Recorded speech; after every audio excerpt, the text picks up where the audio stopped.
Bonjour, le livre de Victor Castanet fait l'actualité. Ce livre, vous le connaissez tous, Les Fossoyeurs, vous l'avez forcément vu en devanture de vos librairies. Il fait aujourd'hui l'actualité. Les auteurs ont été auditionnés notamment par le Sénat.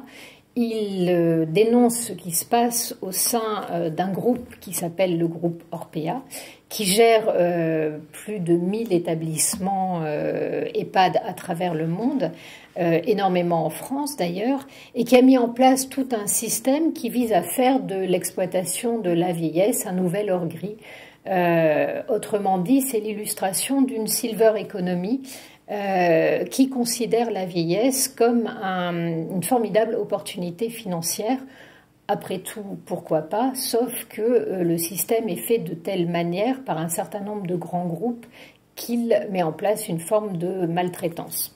Victor Castanet a écrit ce livre, notamment en s'appuyant sur un lanceur d'alerte qui est avec nous aujourd'hui, qui s'appelle Laurent Garcia, qui était un infirmier coordinateur, notamment dans un fameux EHPAD à Neuilly, qui a énormément fait parler de lui. Et nous avons aussi sur le plateau Aurélie Olagnon, qui vient ici en tant qu'experte, puisqu'elle est consultante en gérontologie et qui va nous aider aussi à décortiquer le système mis en place. Tous les deux sont membres fondateurs de l'Observatoire du Grand Âge, qui est finalement une association qui a pour but de veiller à une forme d'éthique dans la prise en charge du grand âge. On va commencer par torturer Laurent Garcia. D'abord parce que, à la lecture de ce livre, quelque chose a beaucoup marqué tous ceux qui l'ont lu. À la fin, Victor Castanet raconte comment il lui a été proposé 15 millions d'euros pour ne pas faire paraître un livre. Alors, pour tous ceux qui s'imagineraient qu'écrire un livre vous rend riche, ça n'est pas le cas. Ça peut rapporter de l'argent quand vous faites un véritable succès de librairie, mais jamais, au grand jamais, vous n'atteindrez le centième de 15 millions d'euros. Comment on fait pour refuser 15 millions d'euros C'est peut-être très vulgaire comme question, mais c'est une question que tout le monde va se poser. C'était très particulier le moment où on a proposé à Victor cette somme, parce que déjà c'était par téléphone. Ça n'a pas été directement dit au départ, c'était une longue conversation sur une éventuelle sortie du livre. Et le moment où on a proposé à Victor 15 millions d'euros, c'était à la fin de la conversation. Voilà, pour que le livre ne sorte pas. C'est vrai que Victor m'a appelé à ce moment-là et me dit « Laurent, 15 millions d'euros, ils en sont là, à nous proposer 15 millions d'euros ». C'était pas le sujet pour nous, c'était évident qu'on n'accepterait pas cette somme. Le combat, il était autre, et ce qu'on avait découvert au fil du temps, parce que les 15 millions d'euros, ils nous les ont proposés un peu à la fin de l'enquête. Et ce qu'on avait découvert au fil de cette enquête, qui a quand même duré 3 ans, nous a énormément touchés. On a beaucoup pleuré avec Victor, vraiment, au fur et à mesure qu'on avait des témoignages, mais on était en larmes, parce que c'était d'une telle violence. Et voilà, et c'était évident que 15 millions d'euros, même 30, on les aurait refusés. Ça, je n'en doute pas. Aurélie Olagnon, je pense que vous pouvez nous confirmer que par rapport aux immenses profits que génère l'exploitation de cet or gris et qu'a pu toucher, et que malheureusement peut-être touchera encore Orpea, 15 millions d'euros, c'est quelque chose où en fait ça ne représente rien pour un grand groupe comme celui-là. Non, effectivement, 15 millions, quand on voit que Orpea a perdu 1 milliard sur la première journée alors que le livre n'était même pas encore sorti, finalement c'est vraiment une paille. La silver economy est vraiment un business que beaucoup se sont engouffrés dans cette brèche. Certainement à juste titre, la dépendance va augmenter, le nombre de personnes dépendantes va s'accroître, on est au pied du mur démographique, on a déjà mis le pied dedans, on savait que le nombre de personnes âgées allait augmenter, il y avait forcément un marché. Et le marché, il touche à la fois le commercial, il va toucher tout l'environnement de la personne âgée, mais il va effectivement toucher son hébergement, donc forcément. Donc la vieillesse, pour certains, est un formidable gisement de profit actuel et qui en plus promet énormément, et promet d'autant plus qu'en France, il se trouve que les retraites sont suffisamment conséquentes pour que à la fois siphonner les retraites et siphonner les aides mises en place par l'État puisse être une véritable rente de situation. Si je peux rebondir, elles le sont actuellement, les retraites, pour pouvoir se payer des EHPAD et tout ça. Et il faut savoir que, notamment, il y a un groupe privé d'EHPAD qui, en ce moment, met en place des établissements low cost. Ah, ça y est, on ubérise encore plus. Mais en fait, c'est flippant, c'est assez terrible, parce que déjà, connaissant un peu ce groupe, déjà dans les établissements luxe, tout est réduit au minimum. Je n'ose pas imaginer ce qui va se passer dans ces établissements low cost. Il est vraiment grand temps que le gouvernement et nos politiques s'emparent du sujet, parce que pour moi, c'est de plus en plus inquiétant, c'est de plus en plus révoltant. On va commencer finalement par mettre un petit peu de chair dans toute cette histoire, parce que c'est comme ça que le livre commence et que c'est un véritable choc pour tout lecteur. Il commence par le témoignage donc, de 2 lanceurs d'alerte, vous, Laurent Garcia, et une dame qui est aide-soignante qui s'appelle Saïda Boulayan, d'ailleurs avec qui vous travaillez toujours. Vous étiez chargé notamment de passer commande pour une résidence extrêmement prestigieuse qui se trouve à Neuilly-sur-Seine, qui s'appelle les Bords de Seine, où on rappelle que le prix à payer pour pouvoir bénéficier de ces services miraculeux oscille entre 8 et 12 000 euros. Et à l'intérieur duquel tout est rationné, on ne change pas les patients parce que le nombre de couches à utiliser par jour est calculé à la couche près. Vous, dans cet établissement, vous êtes un cadre infirmier et notamment un de vos rôles est de passer les commandes. Qu'est-ce qui se passe en fait dans cet établissement? En amont déjà, lorsqu'ils m'ont contacté c'est la directrice régionale qui m'a appelé pour le poste. Et c'est à noter quand même. Donc je l'ai rencontrée. C'est la première fois que j'avais un entretien d'embauche aussi court. Ça a duré 5 minutes. Elle m'a proposé un salaire qui, pour un cadre infirmier, était très alléchant. Je suis arrivé dans cet établissement ultra luxueux, avec une piscine intérieure. Enfin, c'est très très beau. Le cadre est magnifique. Le cadre est absolument. Et du coup, vous imaginez que le service va être exceptionnel, que je vais avoir des budgets mais vraiment formidables. Et vous arrivez là et au fil de l'eau. Et du coup, j'appelle des soignantes qui travaillent avec moi depuis déjà longtemps, notamment Saïda Boulayan. Je lui dis, il faut que tu viennes, tu verras, ça va être génial, on va pouvoir faire plein de choses. Et vous en apercevez pas. Donc à ce moment-là, vous dites que ce salaire, cet établissement va enfin vous permettre de prendre soin des gens comme vous avez envie de le faire. Je me dis que cet établissement ne peut pas être maltraitant. Mais vraiment, vraiment pour moi, c'est une évidence, vu les locaux, vu l'endroit. Et du coup, j'appelle Saïda, je lui dis, il faut vraiment que tu viennes travailler là, ici, donc les premiers jours. Et au fil de l'eau, vous apercevez que vous manquez. Vous manquez le matin alors ça a été beaucoup dit, de biscottes, de petites brioches. Oui, vous racontez par exemple que le matin, les résidents ont droit à 2 biscottes. S'ils demandent une 3e, c'est pas possible. Que l'après-midi, ils ont droit à une madeleine. Oui. En vouloir une de plus, on rappelle quand même en fait, c'est pas possible parce qu'on les a pas. 8 à 12 000 parce qu'on n'a pas, et on en était avec Saïda, parfois caché de la nourriture pour que le matin, ils puissent avoir un peu plus, mais un tout petit peu plus. Et tout ça fait que, en fait, dans cet établissement, on ne peut faire des commandes, même de dispositifs médicaux, de protection, que le 25 du mois. Donc ça, c'est clair. Si avant le 25, vous n'avez plus de protection, vous vous débrouillez comme vous voulez. Cette commande doit être validée par le directeur d'exploitation, c'est-à-dire mon N+1. Une fois que le directeur d'exploitation a validé la commande, il faut que la directrice régionale valide la commande. Alors vous imaginez le temps que ça prend. Et entre ce que je commande moi et ce que commande la directrice régionale, il y a quelques petits changements. Du coup, la plupart du temps, comme on n'a pas de stock de protection, le 25 du mois, il n'y a plus de protection.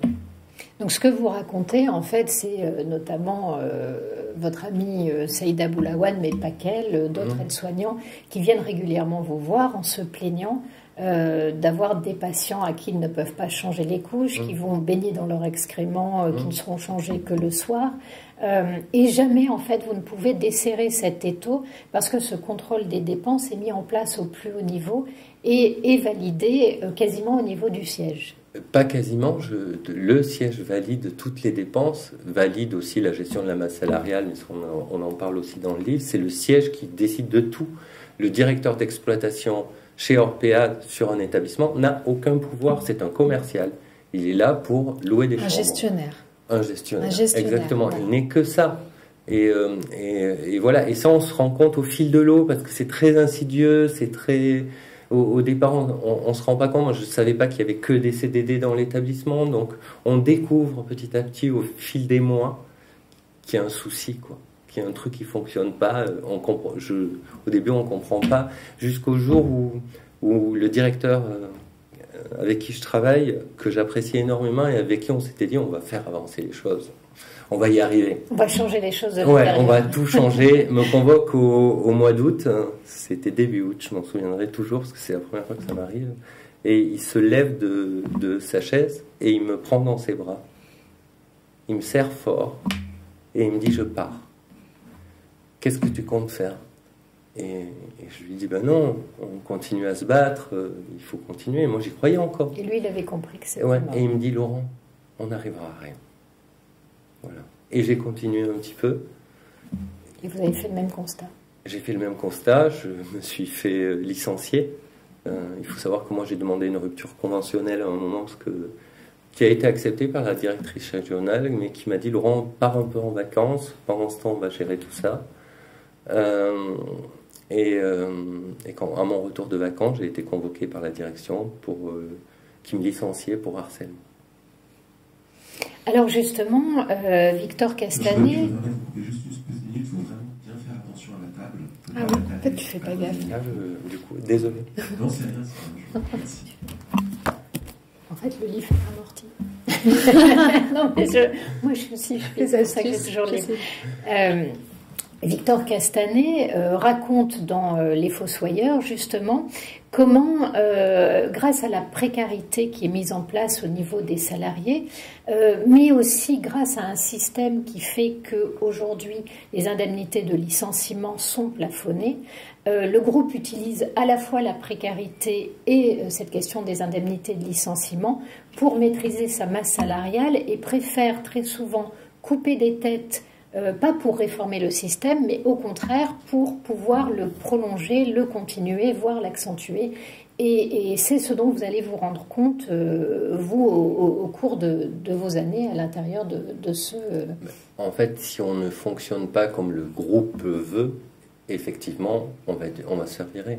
Mais vous vous faites virer pour faute lourde, ce qui veut dire que quelque part... Ils montent un dossier contre vous, c'est assez terrible. Et ils ont aussi pour les directeurs d'exploitation des personnes qu'ils appellent les nettoyeurs, quoi. Les gens arrivent, vous faites virer du jour au lendemain. C'est vraiment un système où la peur est permanente, l'angoisse est permanente. Et pour les soignantes, ça existe aussi parce qu'elles n'ont que des petits contrats de 2-3 jours renouvelés pendant des années.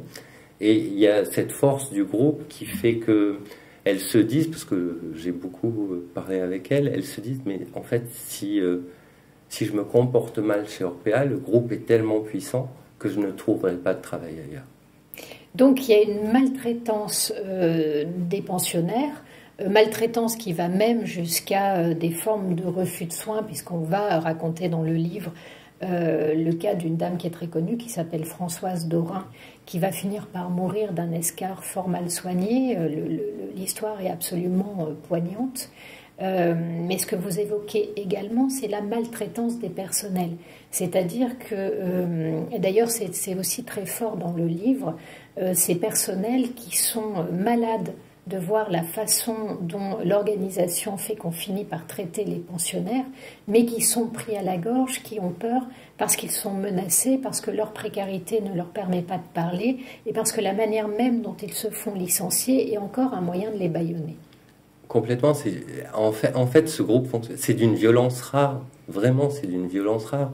Et il y a des soignantes qui aimeraient partir, mais même faire un abandon de poste, pour elles, c'est compliqué. Parce qu'il y a cette peur qui existe. Qu'est-ce que je vais devenir une fois que je vais quitter ce groupe si j'abandonne le poste?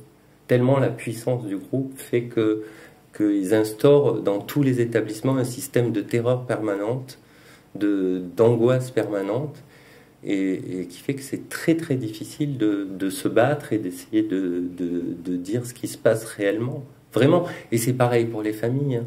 Il y a un vrai sujet. Les familles arrivent dans cet établissement, des familles qui sont relativement aisées, on va dire. Oui, étant donné les prix.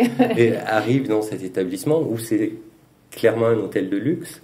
Et ce qui est très étonnant, c'est qu'on propose aux familles des dames de compagnie, que les familles vont payer, hein, et qui vont pouvoir s'occuper de leur papa et de leur maman toute la journée. Sachant que normalement c'est quelque chose qui est déjà budgétisé. Sachant, voilà, par le financement des EHPAD. Et en fait tout est prévu. Et les familles, évidemment, moi, quand le 25 du mois je demande à une famille, il faut acheter des protections parce que là j'en ai plus, sinon je ne pourrais pas changer votre papa ou votre maman. Les familles se posent beaucoup de questions, sont révoltées. Il y a eu un regroupement de familles, il y a eu un signalement aux défenseurs des droits avec ces familles-là pendant que je travaillais.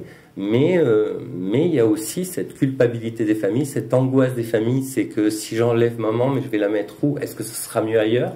Peut-être pas. Et voilà, il y a tout ce qui fait que ce groupe est tout puissant.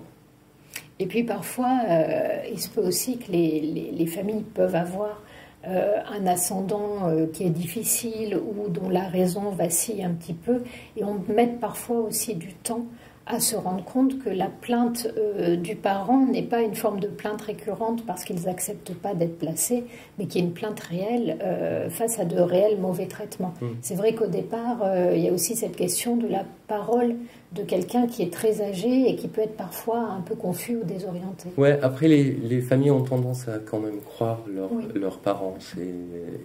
Mais le problème, les plaintes des familles, en fait, les familles se plaignent contre les soignants. Mais les soignants, quand vous avez ce que je dis, moi j'avais sur un étage de 33 résidents, une soignante entre 7h et 9h30 du matin, toute seule pour 33 résidents. Et du coup, c'est le soignant qui prend, alors que c'est le système. Les soignants sont entre le marteau et l'enclume, en fait, dans cette histoire.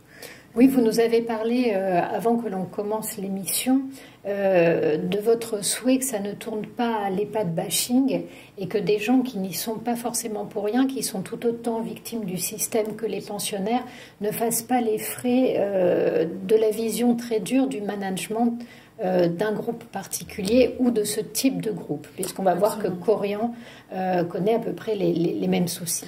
Mais même en fait, quel que soit l'EHPAD, c'est-à-dire qu'on commence à recevoir des témoignages de soignants qui se font attraper par les familles grâce à la parole libérée des fossoyeurs. La parole se libère, donc les familles se montent en collectif et interpellent les soignants, et on a eu encore des témoignages hier de plaintes, des plaintes qui sont déposées contre des établissements.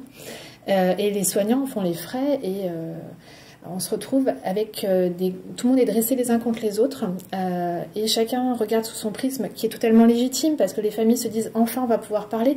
Moi je reçois aussi des gens qui vont voir sur mon site et qui m'envoient des mails alors que c'est pas du tout mon travail. Moi je suis là en tant qu'experte et analyse de tout ça, donc je transmets et tout le monde va se dresser les uns contre les autres. Ça va être les soignants, l'administratif, les familles, et on se retrouve avec un espèce de gloubi-boulga de témoignages et qui commence à partir un petit peu dans tous les sens. Et il est vraiment important maintenant d'arriver à canaliser tous ces témoignages et de voir ce qu'on en fait. Et parce que justement, on va se retrouver avec des plaintes et qui va finir que les soignants vont tous démissionner. Et c'est ce qu'on m'a dit hier, moi je vais jeter l'éponge. Je vais jeter l'éponge et comment on fait maintenant? Comment on fait pour avancer avec tout ça? Alors, ce qui peut être très choquant quand on a lu le livre, c'est qu'on se rend compte que ça a des conséquences très lourdes sur les pensionnaires, ça a des conséquences extrêmement lourdes sur les soignants. Et pourtant, par exemple, un des acteurs qui est mis en cause dans ce livre, un certain monsieur Jean-Claude Brdinsk, est aujourd'hui le vice-président du CINERPA, qui est le syndicat des maisons de retraite privées. On se rend compte que vous faites beaucoup de signalements, Il y a des signalements qui remontent aux deux autorités de tutelle principales, autrement dit le conseil départemental et l'ARS, et il ne se passe pas grand-chose. Vous racontez même qu'il est compliqué de saisir le défenseur des droits sur ces questions-là. En bref, dès que vous essayez d'alerter la puissance publique, d'ailleurs les trois quarts du temps, on ne vous répond même pas. Comment vous avez vécu cette impossibilité de faire remonter ce que vous constatiez sur le terrain et de faire bouger le système, en fait, et surtout le système censé être là pour contrôler et valider ce qui se passait? Déjà, il y a très très peu de contrôle et ça fait 20 ans qu'on parle de ça. Ça fait 20 ans qu'on dit que les EHPAD sont en difficulté, ça fait 20 ans qu'on dit qu'on manque d'effectifs, ça fait 20 ans que les politiques sont au courant et ça fait 20 ans qu'il ne se passe rien, à part des rapports. Bon là, pendant la période Covid, je ne sais pas combien il y a eu de rapports, mais c'est assez terrible, le nombre de rapports, c'est des copier-coller, hein, globalement. Voilà, et il ne se passe rien parce que tout le monde est au courant, parce que ce système-là, tout le monde en profite et tout le monde en a profité. Je veux dire, quand on parle de la Silver Eco, quand on parle de tout ça, tout le monde profite de ce système.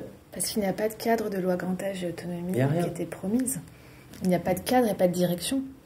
Et donc on a des rapports qui vont documenter un domaine, un autre domaine, la mobilité, le logement, l'EHPAD, le soin. Mais il n'y a pas de cohérence, donc forcément, après, on se retrouve avec, avec des plaintes, mais qui n'aboutissent pas. Aurélie Olagnan, dans le livre de Victor Castanet, il y a quelque chose d'extrêmement intéressant, puisqu'il raconte finalement un univers extrêmement protégé, puisque pour pouvoir ouvrir un EHPAD, il faut avoir un agrément, pour pouvoir amener les conditions qui permettent cette ouverture. Il faut en général être un grand groupe parce que c'est très lourd pour une petite structure d'y arriver, ce qui donne un véritable avantage à la logique industrielle, puisqu'en fait ce dont on parle c'est d'une industrialisation qui traite la vieillesse comme une boîte de petits pois, encore qu'une boîte de petits pois, je ne sais pas si on la traite pas parfois mieux, mais on est dans cette logique-là en tout cas. Et ce que raconte Victor Castanet, c'est finalement un univers extrêmement lucratif et rentable parce qu'il y a à la fois très peu de concurrence, que le ticket d'entrée est très cher, qu'une fois que vous entrez à l'intérieur, vous êtes extrêmement protégé, qu'en plus le secteur est subventionné autour de 40%, que donc les contrôles sont extrêmement légers et que finalement, vous écrivez d'ailleurs dans ce livre que pour devenir multimillionnaire aujourd'hui, les EHPAD sont une extraordinaire bonne affaire.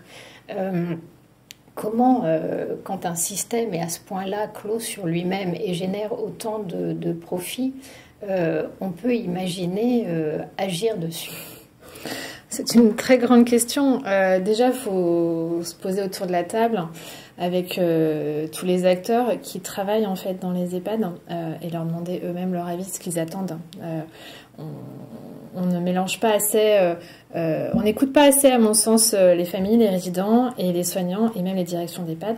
Après, changer un système comme ça, moi je suis contre toutes ces paroles qui opposent le privé et le public. Je pense qu'on a besoin de tout le monde. On a besoin de tout le monde. On a trois structures, trois milieux d'EHPAD en France, l'associatif, le lucratif et le public. Et je pense qu'on a vraiment besoin de tout le monde parce que tout le monde se porte.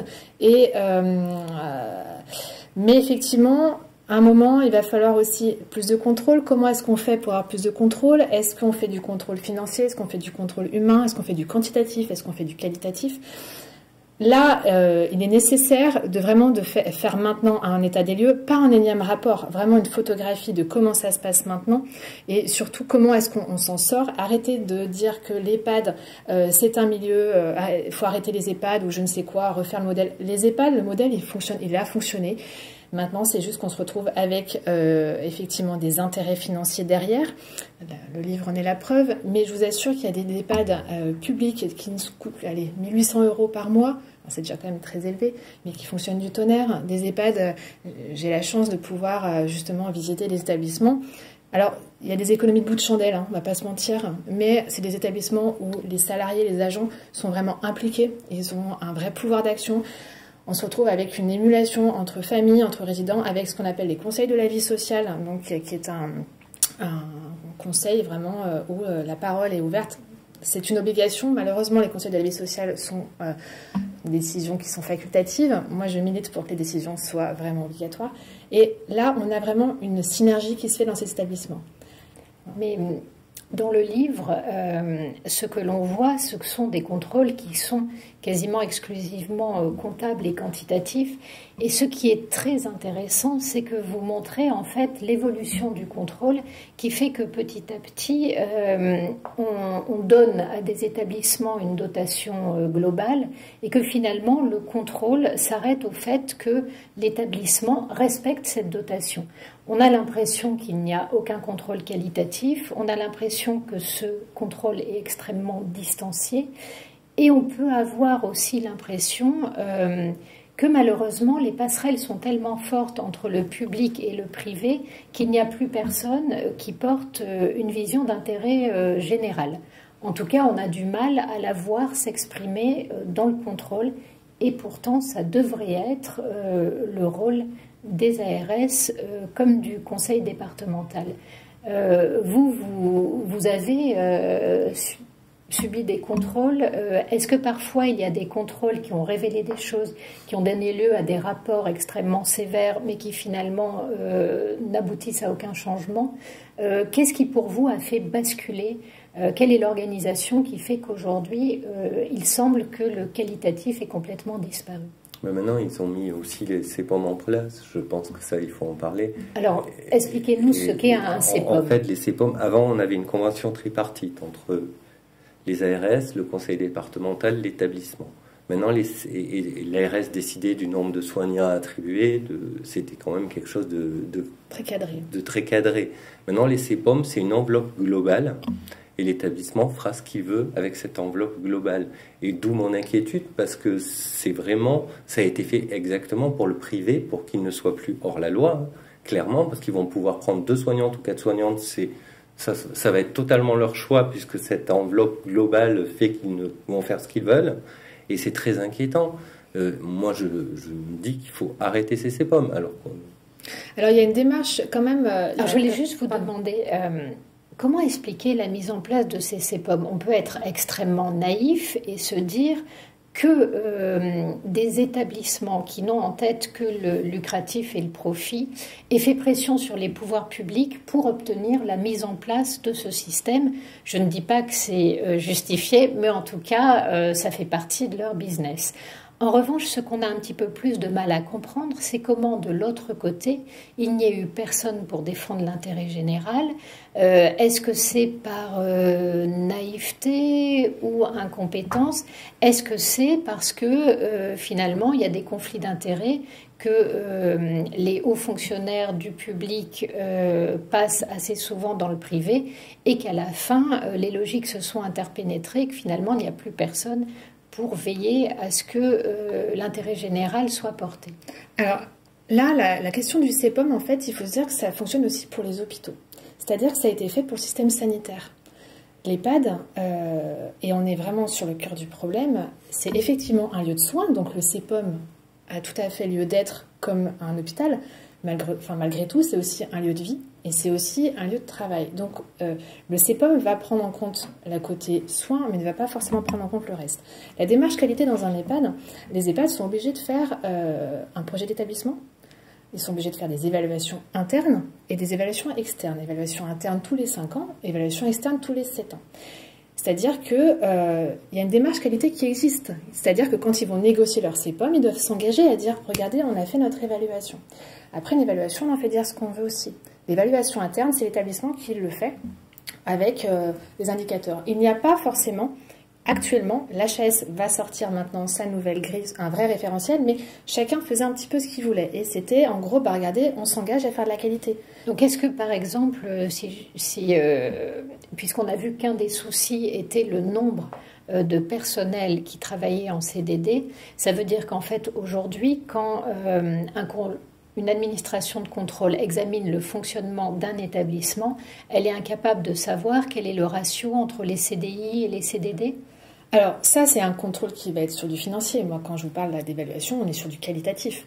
Donc après, si en gros, il y avait ces défenseurs des droits qui avaient dit qu'il fallait un ratio, me semble-t-il, de 0,9, non 0,6 temps plein pour un résident. Voilà, on en est loin. Oui, et puis quand il parle de ces ratios-là, il parle de toute équipe confondue. C'est ça. Ça va de la SH, aux personnels de cuisine, aux Donc, soignants. Il y a un ratio idéal. Ce qui est très violent d'entendre, c'est combien de soignants par résident, en fait. C'est ça qui est très violent. Ce que vous voulez dire, c'est que par exemple, si vous avez des CDI sur des postes très peu payés, ça peut vous permettre de multiplier les CDD sur des postes plus chers, qui sont les postes de soignants. Est-ce que c'est ça le comprendre la difficulté de ces ratios, parce qu'on parle, pour moi, un ratio intéressant, c'est de voir combien il y a de soignants, pour combien de résidents on a un soignant. Et c'est ce ratio-là qui est intéressant, parce que évidemment, je ne critique pas les ASH, mais en fait, qui porte les soins, ce sont quand même les soignants. Et à l'heure actuelle, on est à un soignant pour 11, voire 15 résidents. Il faudrait 1 pour 6. D'accord, donc ce ratio, en fait, lui, n'existe pas. Non, il n'existe pas. Il n'y a pas de règle qui dit attention, il nous faut ça. Il n'y a absolument pas. Il n'y a pas une loi, il n'y a pas un. Et dans les faits, est-ce que ce serait possible? On n'aura pas assez de monde. Comment? C'est ça. Alors en fait, ce que vous voulez dire, c'est que pour l'instant, les salaires qu'on a. En tout cas, l'État qui n'est plus opérateur a pour rôle finalement d'être garant de la manière dont nos aînés sont traités. Ce que vous nous dites aujourd'hui, c'est que la condition de la garantie dépend du contrôle et qu'aujourd'hui, il n'y a ni les moyens du contrôle, ni le personnel pour faire ce contrôle. Le personnel, bon, ça, effectivement, des ARS et compagnie. Et puis, comment peut-on contrôler? Enfin, moi, j'ai eu une fois en 15 ans un contrôle ARS. C'est très, très bien. Moi, je n'ai rien contre. Le problème, c'est que l'ARS ne va pas vous dire vous manquez de soignants vu que c'est eux qui financent. En fait, il y a un problème. Ils sont à la fois juges et parties. C'est-à-dire que s'ils trouvent des dysfonctionnements lourds, c'est aussi leur regard et la garantie qu'ils ont apportée pendant trop longtemps qui est en cause. Donc, mieux vaut étouffer les choses. Étouffer, je ne sais pas. C'est l'impuissance. En attendant, ils peuvent... en fait... Oui, ils peuvent rien faire. Ils sont impuissants. Ils peuvent juste nous dire, Mais une impuissance contre laquelle on ne réagit pas, ça devient pas une forme de complicité à terme? Ça, oui. J'aimerais pas un contrôle ARS, mais oui, effectivement, je crois que je vais avoir un contrôle ARS. De toute façon, qu'est-ce qui se passe? Il y a un contrôle, ils vont dire, effectivement, vous n'êtes pas assez de soignants. Et mais ils le disent pas. Enfin, voilà. Et après, qu'est-ce qui se passe? Ce n'est pas forcément remonté. Le contrôle va s'arrêter là.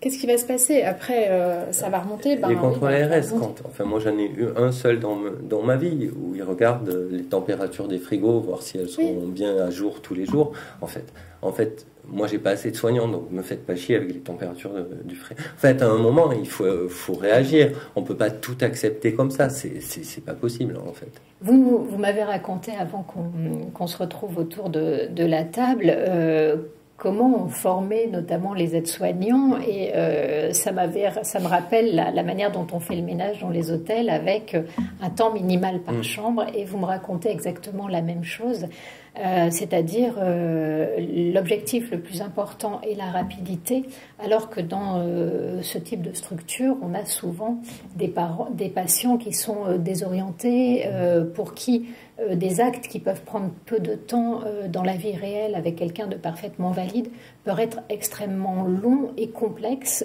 quand on a affaire à un patient désorienté ou qui a du mal à se mouvoir, à se soulever, etc.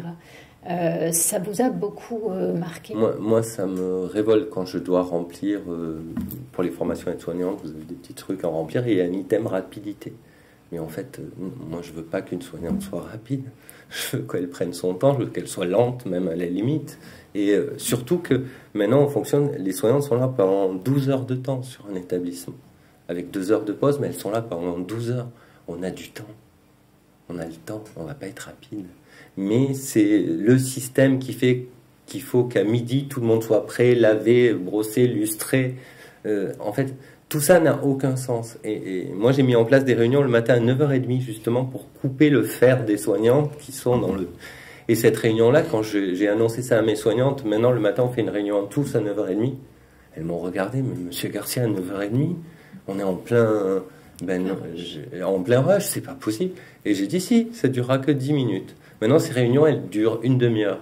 Mais on a trouvé du temps, et voilà. Et puis, très sincèrement, ça c'est, je m'adresse aux familles. Il y a des résidents qui ne se lavaient pas tous les jours chez eux. Il y a des gens qui n'ont pas connu les douches à l'heure actuelle. Donc, est-ce qu'on ne peut pas respecter un résident qui n'a pas envie de se laver? Moi, je préfère voir un résident avec les cheveux sales un matin, mais avec la banane, qu'avec le super brushing et triste. En fait, on part, tout marche à l'envers. Tu as dit un truc très intéressant. Tu as dit on est dans le faire et on n'est plus dans l'être. Et c'est vraiment toujours cette ambiguïté sur ce lieu qu'est l'EHPAD, qui est vraiment un lieu mixte, qui est à la croisée de tellement de secteurs, et on se retrouve avec une objectisation des résidents à cause justement de tout ce qui est procédure, protocole à suivre, la vitesse du chronométrage, qui peut peut-être fonctionner dans un hôpital, parce que dans un hôpital on n'est pas dans un lieu de vie, on n'a pas, les gens ne sont pas chez eux. Ça peut peut-être fonctionner dans d'autres systèmes, mais pas dans ce système-là. Et on se retrouve avec des soignants qui sont maltraitants de manière institutionnelle et qui sont les premiers à en souffrir. Oui, parce que vous racontez la mise en place d'un management qui est un management très lié à une logique d'école de commerce, à une logique de grande distribution, de gestion ou d'industrie. Vraiment. À tel point d'ailleurs qu'on va retrouver finalement les mêmes failles que dans la grande distribution, puisque un passage très intéressant de ce livre raconte comment en fait il y a des formes de rétrocommission qui sont mises en place par les fournisseurs. Donc l'exemple, c'est le lien entre Orpea et un fournisseur de couches qui s'appelle Hartmann, et dans lequel vous racontez que Orpea traitant Hartmann comme finalement en industrie on a des sous-traitants, Hartmann devient le sous-traitant d'Orpea. Comment pour faire face au prix extrêmement tiré vers le bas que propose Orpea, Hartmann va réduire la qualité des couches, ce qui augmente encore la maltraitance des pensionnaires. Mais comment aussi, sur ce système-là, il va y avoir des rétrocommissions qui s'appellent les remises de fin d'année, dans lequel Orpea va toucher, vous évaluez ça à peu près une centaine de millions d'euros de rétrocommissions, alors que ces frais-là sont remboursés par l'assurance maladie. Sur de l'argent. Racontez-moi un petit peu comment ça... Sur de l'argent public, en fait. C'est assez effarant. Et il n'y a pas qu'Hartmann, il y a Bastide qui participe à ça. Bastide, d'ailleurs, dont Monsieur Bransk, le fameux... Et le nouveau directeur général. Exactement. Ouais, on voit combien de temps? À mon avis, pas très longtemps, mais... Je le souhaite pour la réputation de l'entreprise et pour le service qu'elle rend. Mais Bastide n'est pas non plus très clean, en fait. Et il fonctionne pareil en Suisse. Il y a quelqu'un qui m'a envoyé un contrat type entre Orpea et Bastide. Et dans ce contrat est stipulé ces fameuses rétrocommissions. Enfin, tout est... En fait, ils détournent de l'argent public. Tout le monde est au courant depuis des années. Oui, c'est ça aussi qui est étonnant, c'est que... Et on trouve ça tout à fait normal. Et vous entendez parfois, alors je suis désolé, dans le privé, notamment le Cinerpa, qui se plaint qu'on n'a pas assez de personnel, pas assez d'effectifs. Mais en fait, qui le dit encore aujourd'hui. Et qui le dit encore aujourd'hui, alors qu'il y a un argent public, enfin c'est énorme l'argent public détourné. Mais qu'est-ce qu'on fait? On fait quoi maintenant? Justement, vous avez, je ne sais pas si vous étiez avec Victor lorsque vous avez rencontré un certain nombre d'acteurs importants, soit qui ont été ministres, d'ailleurs vous évoquez certains qui ont du mal à retenir une grande forme d'émotion quand vous leur mettez sous le nez le fait qu'ils se sont peut-être fait rouler par un système extrêmement bien huilé, d'autres qui paraissent fuir leurs responsabilités. Cet aveuglement des politiques, pour vous, il est lié à quoi? Alors là, c'est une grande question. Je ne sais pas, moi, il y a longtemps que je ne crois plus aux politiques, je crois. Quand vous voyez là... Non, mais pour moi, que ce soit tous les gouvernements, hein, je veux dire... Oui, non, là, ils sont succédés dans la période dont vous parlez. Ils sont succédés et personne n'a ouvert les yeux, personne n'a voulu voir. Alors, Est-ce qu'ils avaient des intérêts ou pas? Je n'en sais rien. Je suis pas. Ce n'était pas par manque de rapports, il y en a eu des rapports. Et ils étaient. Franchement, ils sont tous au courant. Donc là, ils réagissent parce que les Fossoyeurs, ça a créé mais sinon, ils n'auraient jamais réagi. Est-ce que c'est pas une des impasses de cette fameuse silver economy qu'on a vendue autour de l'or gris et du fait que les vieux étaient une opportunité absolument formidable? Est-ce qu'il n'y a pas quelque chose autour d'une vision qui se réduit à une vision comptable du réel, qui fait qu'en fait, pour l'assurance maladie, ce système, finalement, était extrêmement reposant parce qu'il vous permet de mettre peu de gens sur la question du contrôle, tout en maîtrisant parfaitement les budgets. Est-ce que ça explique pas parfois l'aveuglement n'est pas forcément lié au cynisme, il peut être lié à une forme de confort qui n'est pas un confort moral, mais comment vous expliquez cette situation?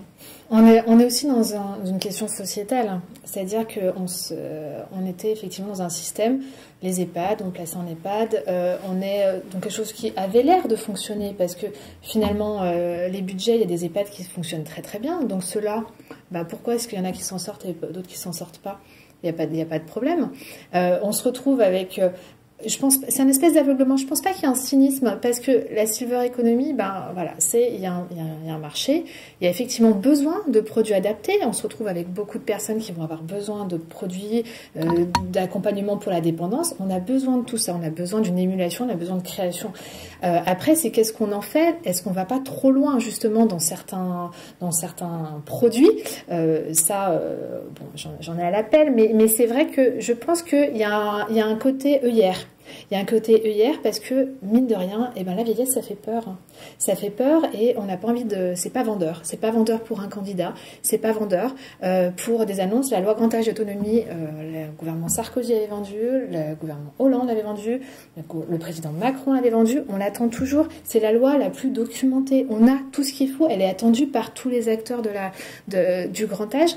Personne n'ose la lancer. Et je pense que le cynisme, il vient peut-être de là. À la limite, on n'ose pas se lancer dedans parce que clairement, comment on va financer?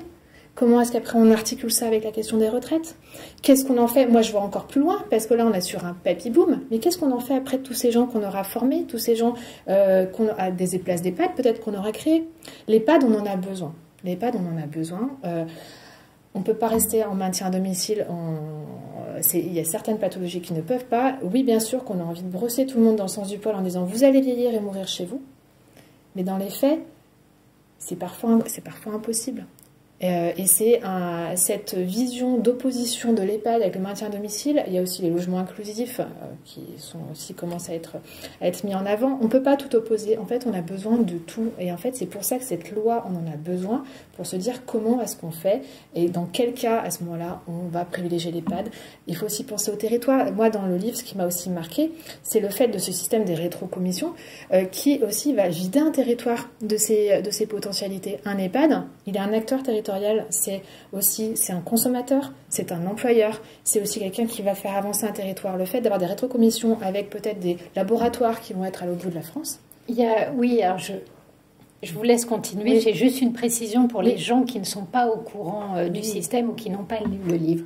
Il n'y a pas simplement ce système de rétrocommission, il y a une façon de mettre sous coupe réglée un certain nombre d'acteurs de la santé ou d'ailleurs de non-acteurs de la santé. Par exemple, ce que vous racontez très bien, c'est que dans un EHPAD, il y a des intervenants extérieurs. Ça peut être le coiffeur, l'esthéticienne, après tout, se sentir bien, ça fait partie du bien vieillir. Et il y a aussi la question des analyses biologiques.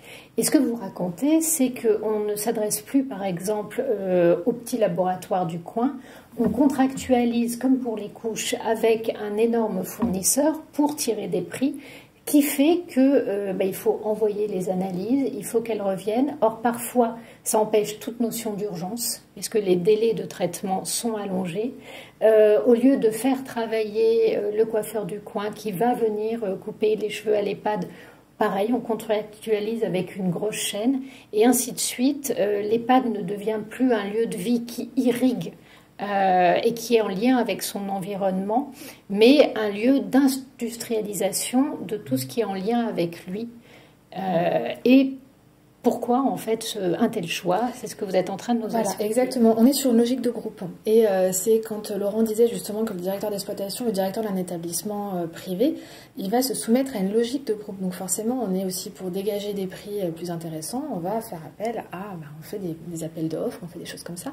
Sauf que du coup, on se retrouve à utiliser effectivement peut-être un service de coiffure qui va venir de beaucoup plus loin et qu'on n'aura plus ce petit partenariat. Et pour quand on est vraiment dans des milieux ruraux où l'EHPAD, mine de rien, c'est un lieu de vie, il y a des animations qui se font à l'EHPAD, il y a des portes ouvertes. Et ben, quand on n'a plus à travailler avec le coiffeur, on parlait même des kinés, dans le livre des kinés, on est quand même sur du milieu paramédical aussi, avec certains, on est en train de dévoyer un service qui fonctionne quand même au niveau, qui fonctionne malgré le manque de professionnels de santé, mais on est en train de vider justement l'intérêt de l'EHPAD aussi, et on l'isole. Moi, je vois aussi dans cette logique de groupe, on isole d'EHPAD, on en fait vraiment un lieu où on cache ces vieux, cacher ces vieux que je ne veux pas voir en fait. Alors que finalement, on sait qu'on va avoir besoin, au contraire, d'ouvrir l'EHPAD, de faire en sorte que l'EHPAD il puisse s'ouvrir à l'extérieur et puisse faire et c'est dans beaucoup de rapports qui préconisent ça, un EHPAD de ressources avec justement que faire en sorte que les professionnels de l'EHPAD puissent aller vers le maintien à domicile pour pouvoir lier, on ne peut pas opposer, vraiment je répète là-dessus, et le fait de vider ça c'est quelque chose qui m'a vraiment choquée en tant que moi actrice locale sur mon territoire, le fait qu'on vienne vider tout ça de sa substance, et c'est totalement lié à la logique de groupe et à l'impuissance des directeurs, et c'est pour ça que je dis qu'il y a beaucoup de directeurs qui sont aussi vraiment victimes de ce système de groupe. Alors, est-ce que le risque, quand on voit aujourd'hui finalement la mise en scène de l'indignation des politiques, c'est que une fois la belle indignation couverte par les médias, le système n'évolue plus puisque il y a très peu de temps, on a abandonné justement toute perspective sur la loi grand âge, et qu'un acteur qui a fait d'ailleurs un rapport tout à fait intéressant qui s'appelle Dominique Libaud disait lui-même en 2020 qu'il fallait songer à alléger les contrôles. On a du mal à penser que l'État aujourd'hui a une doctrine en la matière. Et on peut craindre que la mise en scène de l'indignation, ce soit un petit peu comme Orpea, qui n'hésite pas à couper des têtes pour maintenir son système, que cette indignation très mise en scène n'ait pour autre but que de se dédouaner de ses responsabilités sans agir réellement sur le système. Du coup, est-ce que c'est pour cela que vous avez fondé cet observatoire du grand âge ? Je laisse peut-être répondre. Effectivement, on était sur une base de contrôle, même totalement aléatoire et un peu rare, de logique financière, budgétaire. Là, ce qui était important maintenant, à écouter les plaintes, les retours des familles depuis des années, c'est qu'est-ce qu'on fait maintenant au niveau humain ? Comment est-ce qu'on peut contrôler, veiller, faire une veille justement de ce qui se passe dans les établissements. Donc l'Observatoire du grand âge, cette idée d'entité indépendante vraiment qui va aller dans les EHPAD faire des contrôle, j'aime pas ce terme, parce que ça fait vraiment comme si on allait contrôler les soignants, alors que c'est pas du tout ça. C'est comment est-ce qu'on va pouvoir faire un état des lieux, et surtout après le rôle, plutôt mon rôle je pense, et d'autres professionnels, ça va être de dire bon, qu'est-ce qu'on en fait maintenant, quelles propositions on peut en faire, et le fait d'être totalement indépendant, ça permet justement d'être sans aucun intérêt, conflit, et pouvoir faire avancer les choses. Et donc voilà, Laurent, ça fait 6 ans qu'il travaille là-dessus, et ça y est, le bébé est né. Ouais, le bébé, oui, est né hier. Du coup, oui, ça fait 6 années que je pense à ça. Donc ça fait 6 ans que, voilà, le problème des EHPAD me préoccupe. Ça a commencé par mon compagnon qui travaillait pour le CGLPL, le contrôleur général des lieux de privation de liberté, où je lui parlais de mes difficultés, où j'ai pu rencontrer des contrôleurs, et je me suis dit, voilà, il y a un truc à faire. L'idée, elle a germé à ce moment-là. Après, j'ai rencontré aussi Delphine Bozell, qui est la présidente de l'Observatoire international des prisons, qui est surnommée la Madone des Taulards égyptienne, parce que c'est une fille formidable, avec qui j'ai beaucoup discuté aussi de tout ça, et le coup de pied au derrière que j'ai reçu, c'est Florence Aubenas qui, au moment d'un repas il y a 2 ans, où je lui parle de ça et de vraiment de ce désir de faire cet état des lieux chaque année sur les difficultés, mais aussi sur les trucs vachement chouettes qui se passent en EHPAD. Et Florence me dit, mais Laurent, on y va. en France. Alors ça a pris 2 ans parce que c'est long, parce que il faut pouvoir monter un truc qui se tienne et qui ait du sens. Et voilà, l'Observatoire est né, j'en suis fier, et je suis fier d'avoir Aurélie avec moi. Et on va essayer de faire cet état des lieux des EHPAD chaque année, de le faire remonter aux autorités de tutelle. Après, ils en feront bien qu'ils veulent. Mais en attendant, il y aura cette chose-là qui sera faite chaque année, peut-être pour rappeler aux politiques que rien n'a été fait malgré les fossoyeurs et malgré tout ça. C'est une suite aux fossoyeurs, on ne va pas se le cacher. L'observatoire devait être monté un peu avant les fossoyeurs. Victor Castanet faisant partie de l'observatoire, on s'est dit on va le monter après la sortie du livre. Parce que cette pression, il faut qu'elle continue auprès de nos politiques. Et si cette pression n'existe plus, on aura beau avoir vendu 200, 300 000 exemplaires des fossoyeurs, on aura beau en avoir parlé à l'Assemblée nationale, on va tout oublier. Si vous avez un message à faire passer aujourd'hui, maintenant, suite à tout ce que vous avez vécu, quand vous voyez la réaction très forte que le livre suscite, ce serait quoi? Je vais chialer encore. Le truc qui me touche le plus, c'est que je peux vous dire qu'avec Victor au téléphone, on n'arrive même plus à se parler tellement on pleure. Et si j'ai un message à faire passer, c'est que l'EHPAD de demain, c'est bien joli, mais moi, ça commence à me gonfler. Mais vraiment.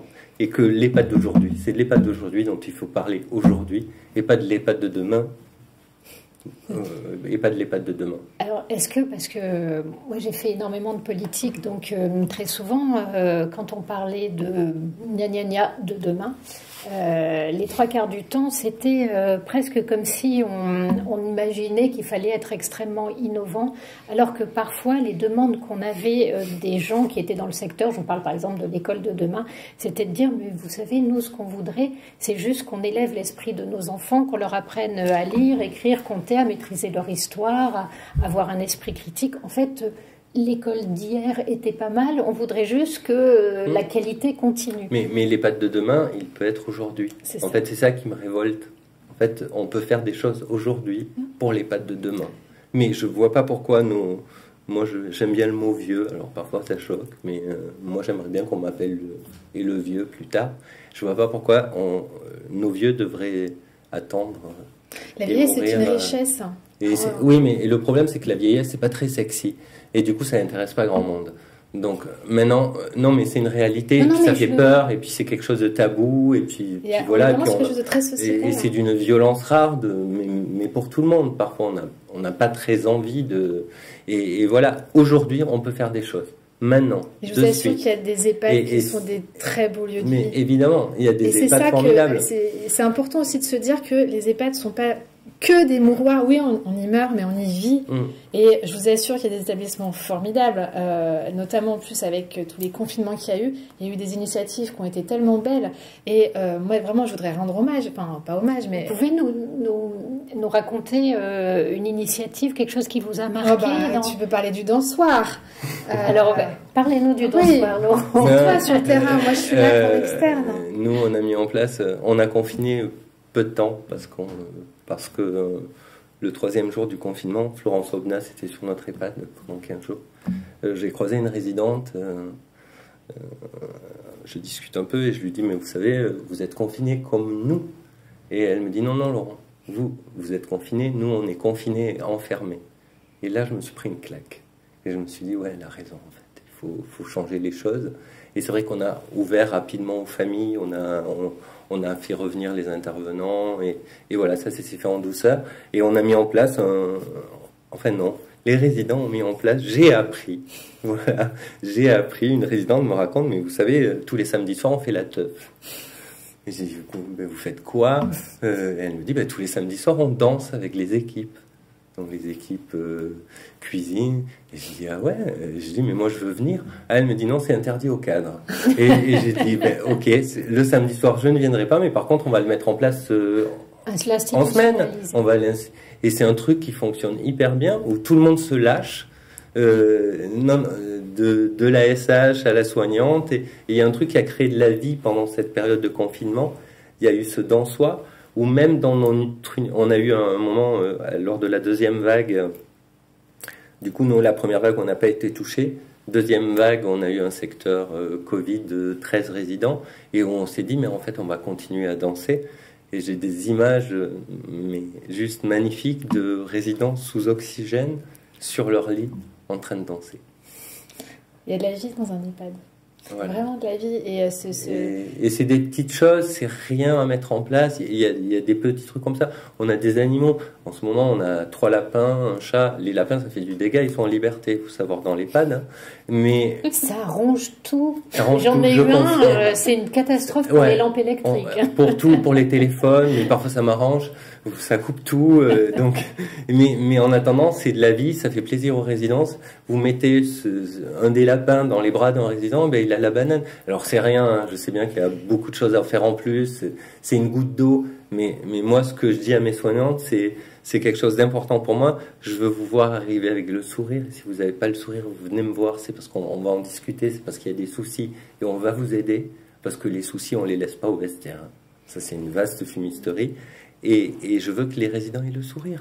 En fait, l'idée, c'est de se dire, c'est pas la maison, mais quand même, on est pas mal.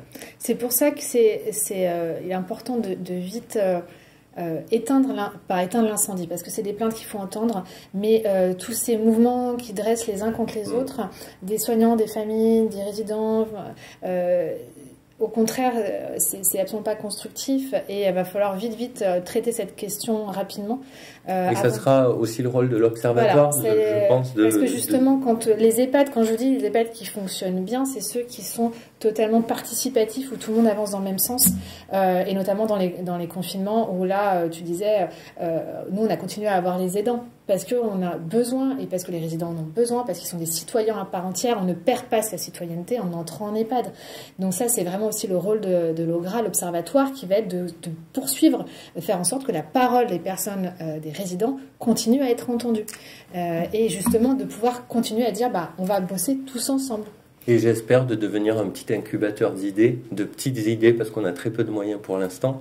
Les idées, elles existent déjà, en fait. Il faut juste pouvoir les faire remonter. Exactement. Donc en fait, votre idée finalement, c'est pas tant de désigner des coupables, il y a des constats à faire, mais vous, ce que vous voulez, c'est trouver des solutions, proposer les solutions, elles sont déjà là. C'est juste pouvoir les faire, les essaimer. Les solutions, il y en a des milliers. Bon, après, je travaille dans la transition écologique des EHPAD. Il y a plein d'établissements qui ont plein d'idées formidables. C'est juste qu'elles n'ont pas les capacités de les partager aux autres. Les idées, elles sont déjà là, en fait. C'est juste de pouvoir les partager à tout le monde. Donc finalement, vous qui êtes consultante en gérontologie, ce que vous appelez de vos voeux, c'est une véritable loi sur le grand âge, celle qui a été repoussée un nombre... Absolument, et qui est vraiment attendue. Je ne vois pas qui serait contre, en fait, ce genre de choses. Donc, on y croit. Et vous, Aurélie, est-ce que vous avez un dernier message à faire passer, quelque chose qui vous tient particulièrement à cœur? Arrêtez d'opposer justement l'EHPAD et le maintien à domicile. Arrêtez de dire que la solution c'est telle chose. Il n'y a pas une solution. Il n'y a pas un endroit, un territoire qui est semblable à un autre. On a besoin de vraiment se poser avec tous les acteurs locaux. Qu'est-ce qu'on met en place? On a besoin d'un écosystème, on a besoin d'une coordination. Et ce qui va convenir à quelqu'un ne va peut-être pas convenir à quelqu'un d'autre. L'EHPAD, on en a besoin pour des pathologies qui sont importantes. On en a besoin aussi pour soulager les aidants. Les aidants, ils ont besoin aussi de redevenir mari, femme, enfant, pour garder du vrai lien social. Et non, on n'oublie pas les aînés. Ils sont toujours là, ils font partie et ils ont toujours leur rôle à jouer. Et tant qu'on a un rôle à jouer, on est en vie. Donc, tant qu'on peut maintenir ce rôle-là, même un résident qui va être atteint d'une pathologie d'Alzheimer, il peut éplucher des patates carrément, il peut avoir un rôle sur sa propre vie et aider à nourrir son collègue dans son EHPAD et dans son voisin. Voilà. Donc, est-ce que le risque, c'est pas qu'aujourd'hui, justement, face à l'explosion qui secoue le monde des EHPAD, le discours politique se tourne vers le maintien en domicile, oubliant effectivement que c'est pas possible pour tout le monde, au risque de perpétuer un système dont on vient de voir plus que les limites. Le maintien à domicile doit être vraiment... va falloir arrêter de le voir comme la solution. pour tous ceux qui ont déjà vécu cette situation, que ce soit en hospitalisation à domicile ou vraiment qui ont eu un proche, la maison devient un hôpital, hein, donc on n'est plus chez soi de toute manière. Donc ça, il va falloir l'entendre. Il faut arrêter de dire que c'est la solution miracle. On a besoin des EHPAD et Laurent est là aussi pour en témoigner que pouvoir accompagner, j'ai pas envie de dire placer parce que c'est faux, mais accompagner un proche parce que c'est accueillir quelqu'un justement en EHPAD. Souvent, il peut revivre parce qu'il retrouve une certaine forme de liberté. Et l'EHPAD est une solution parmi d'autres. Le maintien à domicile est une autre solution. Le logement inclusif en est autre. Il y a aussi le béguinage. Il y a plein de choses qui existent et on doit vraiment pouvoir travailler tous ensemble, d'où l'intérêt de cette fameuse loi qui doit justement se dire on a tout ça, on a quand même... Et ça, c'est maintenant, c'est pas demain en fait, ça existe déjà. On est en pleine campagne présidentielle. Ce livre a fait l'effet d'une bombe. Est-ce que, pour vous qui êtes spécialiste de gérontologie, pour vous qui avez été le lanceur d'alerte à l'origine de tout ça, est-ce qu'aujourd'hui, il y a des gens qui s'intéressent à ces questions-là? Est-ce qu'on vous sollicite? Est-ce qu'on vous fuit? Non. Comment ça se passe? De mon côté, ça va, j'ai un ego qui... Oui, évidemment, les politiques commencent à s'intéresser à moi, alors que je ne suis... Enfin, un inconnu total, donc oui, je suscite de l'intérêt. Moi, j'ai une confiance très relative en nos politiques, j'en suis désolé, et je me dis que, voilà, là, ils se sont emparés du sujet, tous les députés. Demain, Victor est auditionné pendant 2 heures à l'Assemblée nationale, très bien. Maintenant, c'est après. C'est très bien cette audition. C'est comme au poker, vous payez pour voir. Moi, je paye pour voir, et il est grand temps que nos politiques se bougent le cul, quoi, clairement.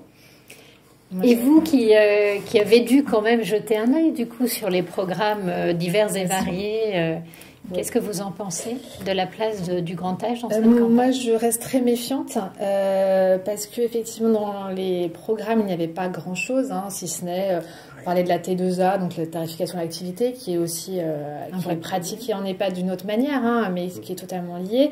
Je reste très prudente sur les annonces qui vont être faites maintenant. C'est-à-dire des candidats qui vont annoncer, comme certains, un service public du grand âge. Il faut se méfier de ce qu'il va y avoir derrière. Attention au fond et à la forme. Donc pour l'instant, je ne donne pas forcément d'avis. Je reste prudente et je ne manquerai pas en tout cas de donner un avis. Oui, parce que juste pour conclure, vous nous avez tous les deux expliqué que malheureusement, la logique d'hyper-rentabilisation, de chronométrer tous les actes, cette logique de la rapidité, de la rentabilité, n'était pas une logique qu'on pouvait retrouver uniquement dans le privé, qu'il y a des passerelles entre le privé et le public, que parfois certains directeurs formés à la méthode Orpea ou Corian se retrouvaient dans le public et que dans ces cas-là, on voyait les mêmes logiques à l'œuvre. Et ça va aussi être le rôle de l'Observatoire de faire remonter tout ça. Moi, je ne suis pas forcément très positif, malgré la sortie du livre, malgré le bruit qu'a fait le livre, et je me dis que vont faire nos politiques après toute cette... Donc en fait, vous, finalement, tous les deux, vous en appelez à ce qu'on redécouvre une manière de faire de la politique qui soit plus humaniste que comptable, ah ben ça, c'est sûr. Qui prenne en compte la vie des gens plutôt que la qualité gestionnaire. C'est une évidence. Bien sûr. Je vous remercie tous les deux. Merci à vous.